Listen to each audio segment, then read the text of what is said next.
Alright, I'm back again with the Radiance Films collection. In the first one I said that I'll film 3 videos. I'll do it in 2. I think I can fit all of this into a second video. So first off, I have Asian movies that I've watched, and after that I have all of the backlog stuff that I've yet to watch. So starting off with the Asian movies, we have a Hong Kong action movie, A Moment of Romance, by the director Benny Chan. It's a pretty good one. I enjoyed it. It's very typical Hong Kong. Why did I put it under? No. It's folded a bit. Yeah, I was about to say that it's a very typical Hong Kong action movie with Andy Lau in it, the iconic Andy Lau. You have some very cheesy, melodramatic love, romance, comedy stuff here, and then some shootouts. Very nice colors. Some very, very good looking highlight moments. There's a scene where Andy Lau is in the middle of rainfall out on the street with all these bright lights shining on him. Really, really visually stunning stuff. Yeah, Moment of Romance. If you like Hong Kong action movies, you know what you'll get with that one. It's good. Then we have one Chinese movie here, Suzhou River by Lu Yi. I'm butchering all of the names, but that is unfortunate. There we have Suzhou River, another crime movie. Very similar to Wong Kar-wai visually. Has that same kind of feel and attention to detail.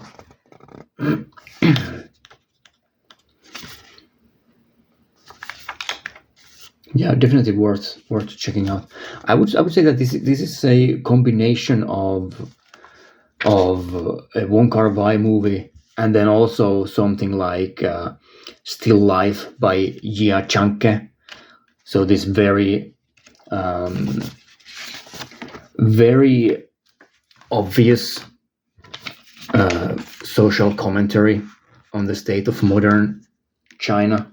Just this town is just full of filth and it's falling apart.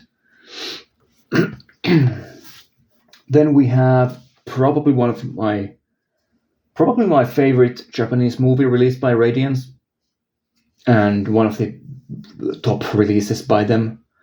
Overall, this is Big Time Gambling Boss by Kosaku Yamashita. A very good Yakuza movie.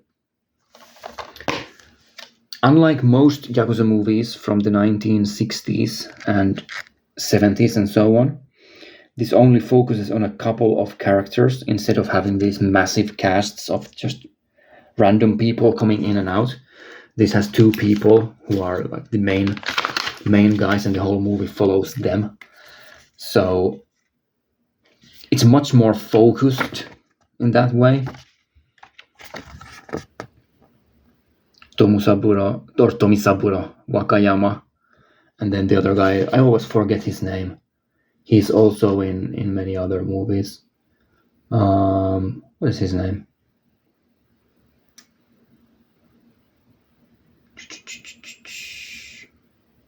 It's not here. Why isn't he named here? Very annoying. He should have his name here because he's the main character. No, it only mentions Tomisaburo Wakayama. Why is that? Well, I'll get his name from one of the other movies in just a moment. So I always forget his name. Oh, it's Koji Tsuruta, right? They're so good in this one. So definitely a high recommendation for Big Time Gambling Boss. It's very different from your typical Yakuza movie. It's much more focused and interesting in many ways, right? I don't want to spoil anything. Next, we have Yasuharu Hasebe's Black Tide Killers. I have a couple of this guy's movies by Arrow Films.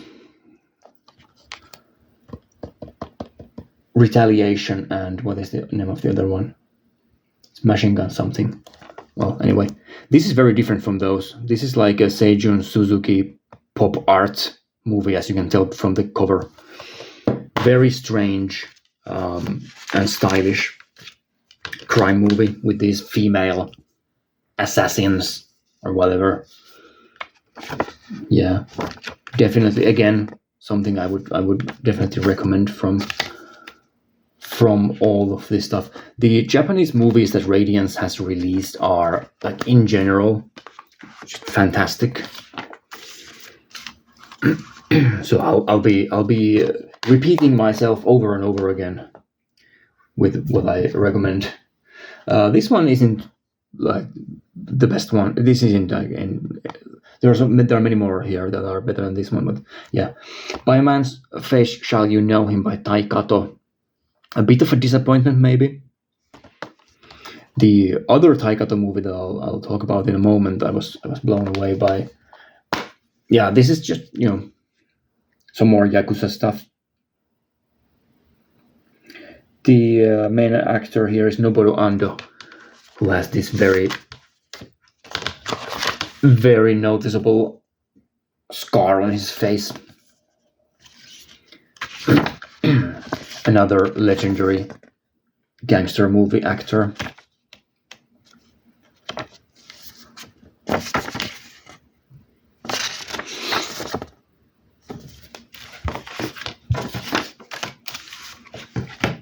Yeah, not Tai Kato's best work, but pretty good. This one, on the other hand, well, I the Executioner. This is something special. Very dark and bleak movie with some themes that I haven't seen in any other Japanese movie of this time. Very interesting. Like a serial killer movie where the serial killer is kind of the good guy, I guess. Extremely bleak and dark. And yeah, that's usually the type of movie that I enjoy the most. Some great artwork here.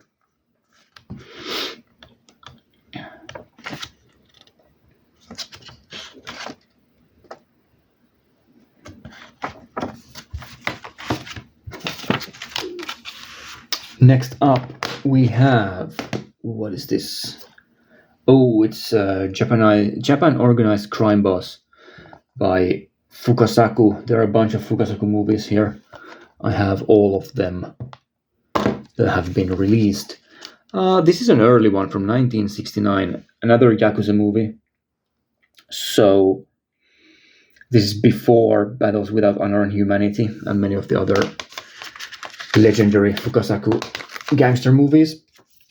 This is very similar in many ways, but not necessarily as strong as a whole as some of the other ones he made later. The thing that I liked about this movie the most is the side character by Tomisaburo Wakayama again. Is there any pictures of him here? Not really. He is in this scene, but not in front of the camera at the moment. Yeah, his character in this movie is very, very surprisingly interesting. Just sad and melancholy character. Then we have Sympathy for the Underdog, another movie by Fukasaku, another Yakuza movie. I like this one the best out of the ones that Radiance has released so far.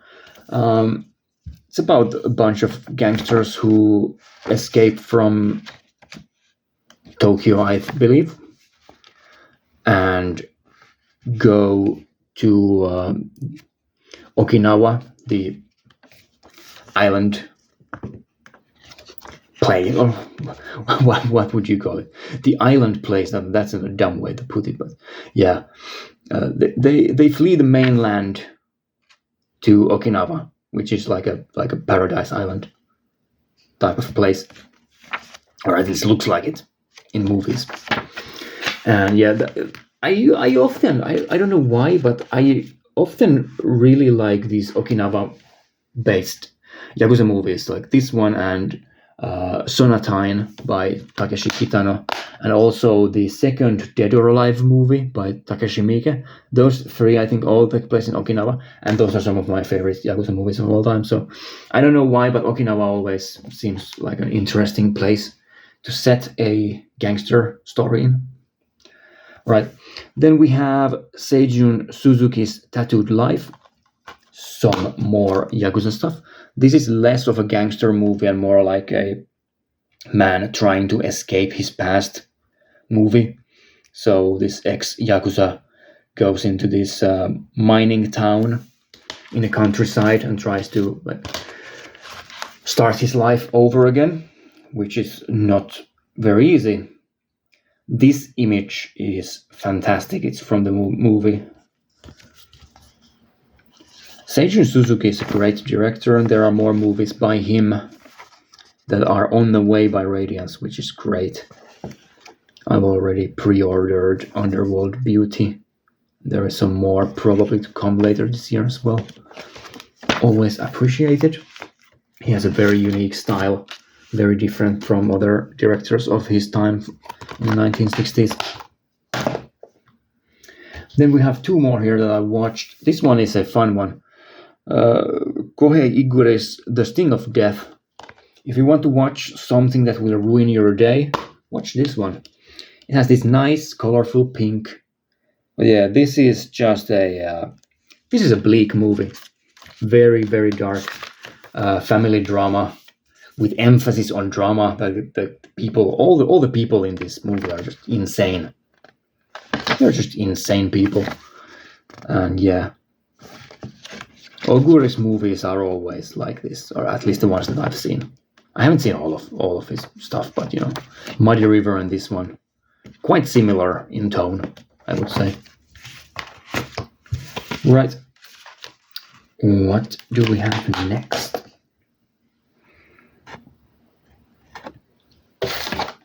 We have Yakuza Graveyard by Fukasaku, another gangster movie.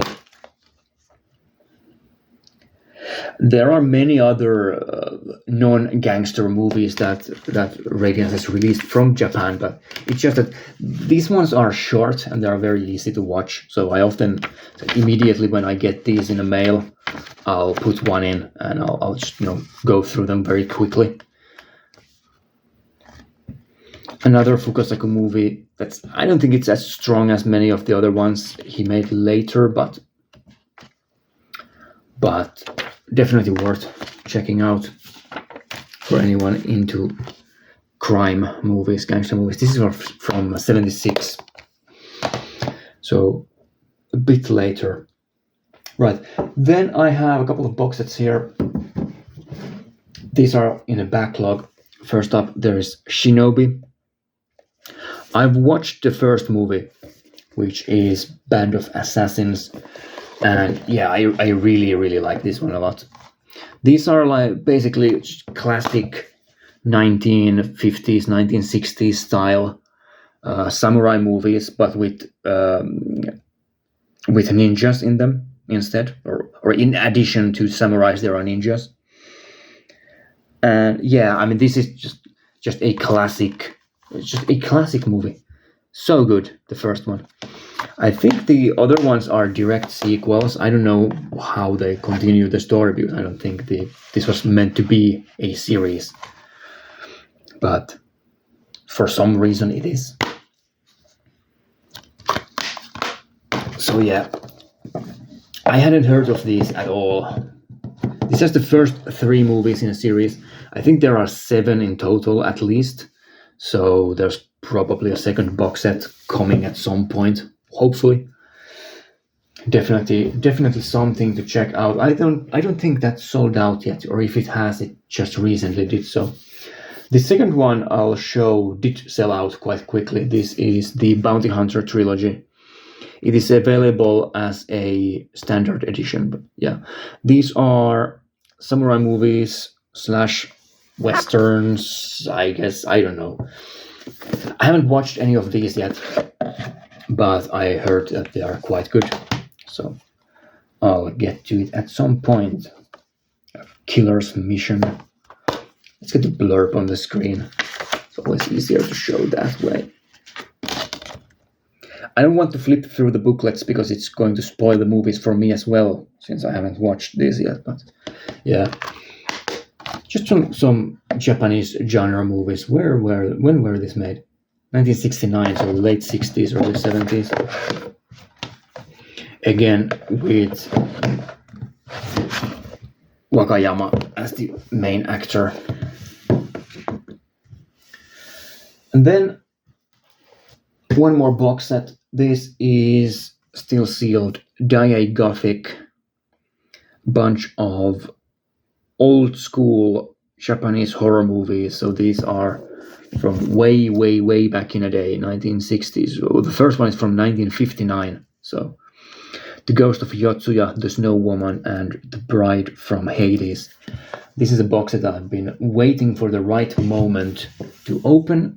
That right moment isn't now.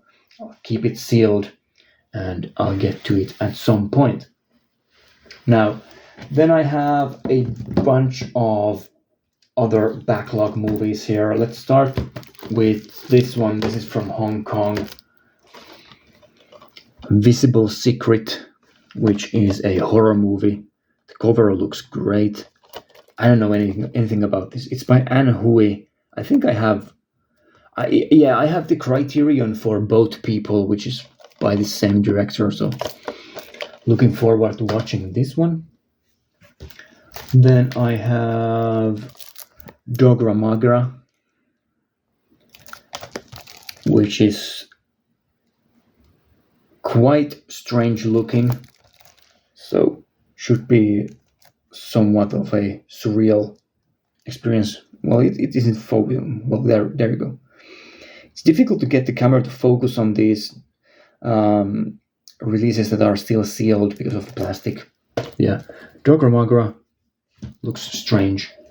Then I have a story written in water, which is by Kichu Yoshida, a very well-regarded new wave director from the 1960s.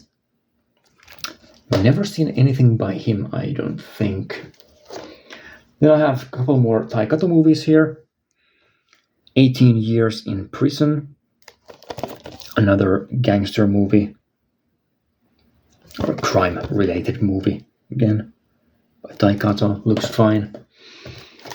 A Yakuza movie by Taikato, Togijiro, Lone Yakuza. This one I don't know much about. I've never even heard of this before it was announced, so there you go.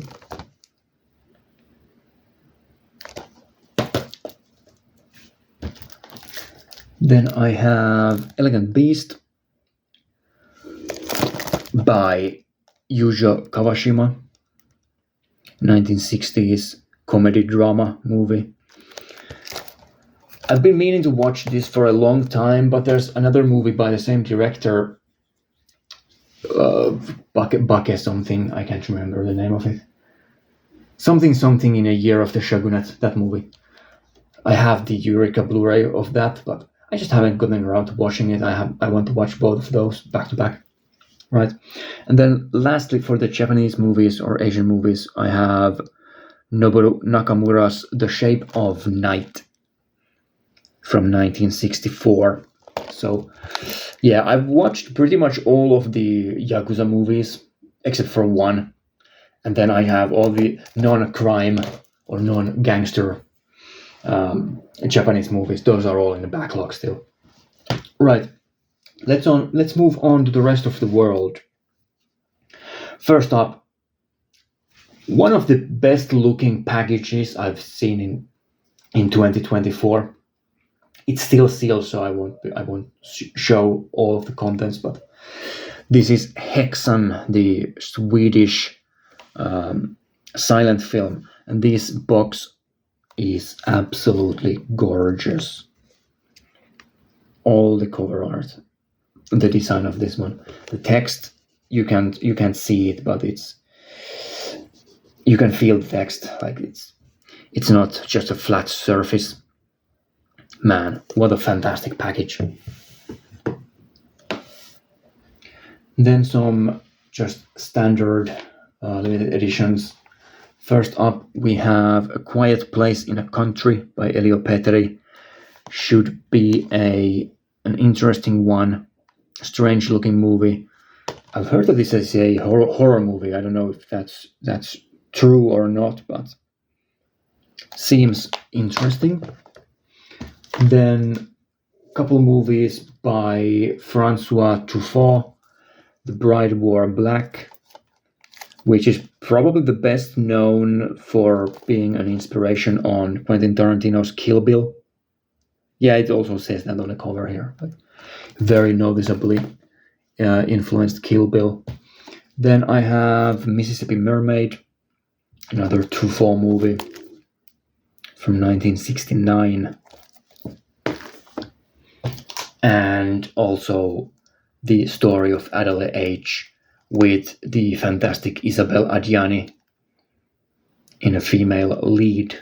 Always enjoy watching her on screen. Then we have a couple of Robert Altman's movies, a director that I have watched very little from.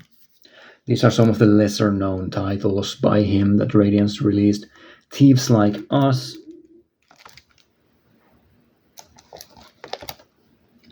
and OC and Stigs. This one, I got this from a sale for a good price, but I don't know, something about the cover tells me that I'm not going to enjoy it. Hopefully I'm mistaken, but yeah, doesn't look like the type of stuff that I'm really interested in. Still got it because I just want to collect everything from this label, so why not? Then we have The Iron Prefect by Pasquale Squiteri. I've heard mixed things about this one, but yeah, it's an Italian gangster movie. Again, lots of Italian gangster movies and Japanese gangster movies released by this label. That's fine by me because I enjoy both of those things. Right. Then some horror, straight-up horror movies. Scream and Scream Again, starring Christopher Lee and Peter Cushing, like half of the British horror movies from the 1960s and 70s, or early 70s at least. Right. Don't know much about this one. Again, another movie that's quite controversial and has had some mixed reactions to it. Right, another horror movie, The Horrible Dr. Hitchcock.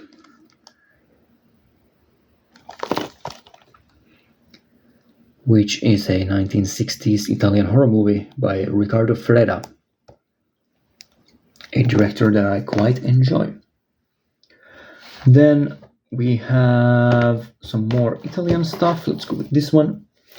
This is Bandits of Orgosolo by Vittorio De Seta from 1960. What is this from? 1961, so pretty early mafia movie. I think this is a mafia movie, right? Yeah. But, or at least mafia adjacent.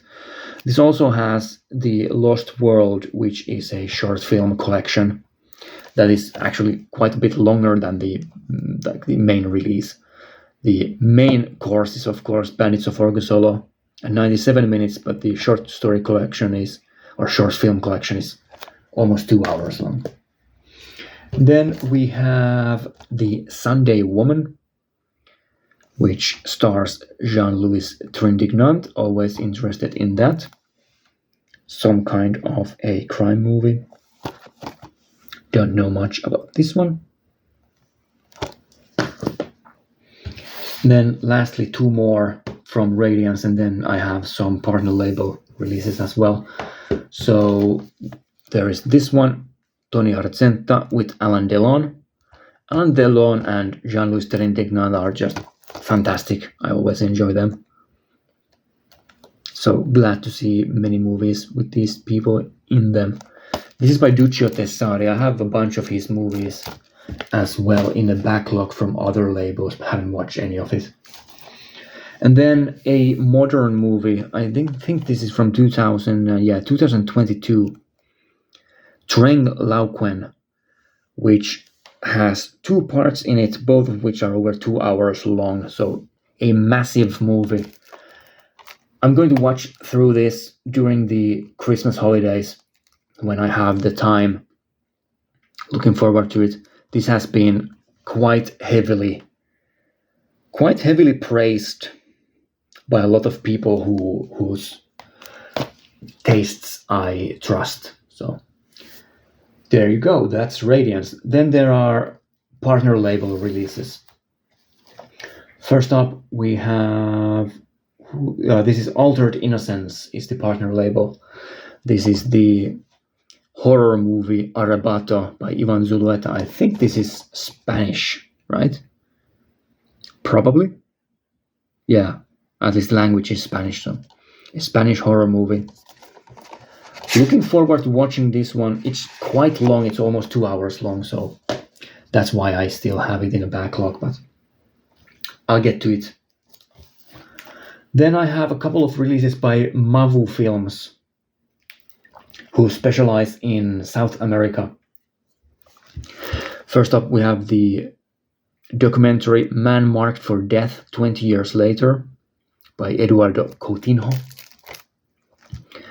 which is a documentary on Brazilian corruption, I think. Seems interesting. And then another Brazilian movie, Black God, White Devil, from the 1960s. And this is a very, very famous Brazilian movie. So I'm not really I haven't seen that many Brazilian movies. Like City of God is fantastic, one of my favorites of all time. But other than that, I'm not very well versed in Brazilian movies. Then I have a couple here by Fun City Editions. So FCE. First up, Walking the Edge, which is a quite notorious exploitation movie.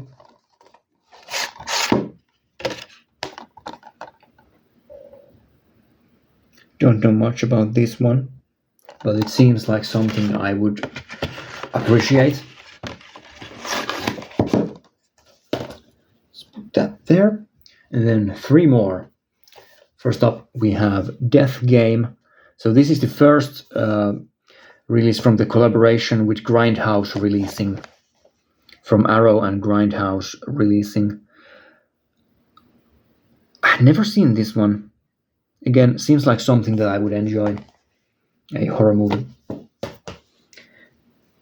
Right, and then 2 more by Raro Video. I had 5 in the other video that I made, and then 2 for this part 2. Some pretty gruesome imagery there. Murder Obsession by Ricardo Freda. Again Freda. He seems to pop up quite often. And then Death Occurred Last Night by Duccio Tessari, the Tony Argento guy. Right. So Italian murder movies. Always like to have those in a collection. So there you go. That's my Radiance Films collection so far. And when I film collection updates from now on, I'll put some new Radiance stuff in those as well. So hope you enjoyed this, and I'll see you next time for something else, probably video game related, but who knows? Yeah. Thanks for watching, and I definitely suggest looking into Radiance Films if you're into collecting Blu-rays and haven't done so yet. I mean, these releases are so high quality. They look amazing. Even if there are many movies that I didn't really enjoy that have been released by them. Not that many, but I think like most of the ones that I watch are maybe 7 out of 10 at best. And then there are some exceptions that are truly fantastic, but yeah, even those 7 out of 10 movies I would gladly have on my shelf because they look fantastic. So yeah, thanks for watching and goodbye again. See ya.